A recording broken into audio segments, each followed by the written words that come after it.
What's up, guys? It's Kung Fu Grip, and I just want to share with you how I was able to get a decent gaming PC for $600. I realize it's still more than a console, but let's face it, some of us prefer gaming on a PC over gaming on a console, and we're willing to pay a little bit more for it. Plus, as I discuss later, it gives us a platform for upgrade where we can really get some great performance that just isn't available on consoles. With this rig, I'm able to get decent game performance with 60 frames per second, record my gameplay, and have a whole lot of fun. First off, let's go over the details of my rig. Before the BF4, I was able to pick up an open box special off Newegg. It's set up like this. It has an MSI B85M P33 motherboard, 8 gigs of Corsair 1600 MHz DDR3 RAM, an Intel Core i5-4430 processor, MSI 650 Ti Boost 1GB video card, a Toshiba 1TB 7200 RPM hard drive, a thermal talkie case, a thermal talkie 350 watt power supply, and Windows 8 that I later upgraded at Windows 8.1 for free. The gameplay that you're seeing now it was recorded on this system as it came from Newegg. I also picked up an Asus VN247H-P monitor. It has a 1 millisecond gray-to-gray response time, and I've been super happy with it so far. For sound, I got Turtle Beach Z11 headset that I've been pleased with considering what it cost me. For recording, I used MSI Afterburner software, and it did a pretty good job. But once the GeForce Experience enabled recording from the onboard controller, I went ahead and started using that exclusively. I went ahead and added a spare hard drive from an old laptop to record my gameplay footage on. As I said before, I was able to pick this up on an open box special. These components would cost significantly more purchased separately, and when you add in the $100 for the OS license.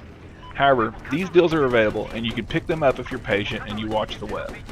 Right out of the box, the system played BF3 to perfection on a mix of low, medium, and high settings. I was able to consistently get 60 frames per second with no issues at all, and the game looked great.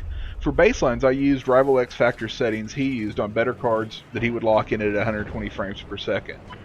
When the BF4 beta started, I had horrible frame rates, lagging like crazy, and just general poor performance. I really considered going and pre-ordering an Xbox One. I figured it was just normal beta bugs and decided to hold off. When the game was launched, I still had horrible frame rates, lagging like crazy, and poor performance. I was really bummed. I was watching Battlelog and scouring the net and found that everyone was having these issues. I found some tweaks that helped, like upgrading to Windows 8.1, unparking my cores, and being patient as DICE worked on the issues with the game. Now that the game performance is more stable, I no longer worry about the specifics of my system affecting the gameplay. I stuck with it and eventually ended up being able to play the game while recording, getting a solid 60 frames per second and getting pretty good graphics. The details of my graphics settings are in the description of this video. With this setup, I won't be able to get 120 frames per second, but I can play the game, record, and have a good time. Anyway, some time has passed, I made some upgrades to my PC. My son bought a PC, and I was happy to pass off my spare hardware just to help him out. I was able to get a steal of a deal on an EVGA GTX 670, and I'm super pleased with that. For the extra power consumption, I upgraded my power supply to an EVGA 500 watt unit. I also bought a 240 gig solid state drive to improve my load times, and it's probably the best money I've ever spent on a computer. Anyway, if you're looking for a gaming PC or to upgrade the one that you've got, I hope that this helps. If it did, leave a like or just share this with a friend. Thanks. Bye.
Spotted hostile machine gun.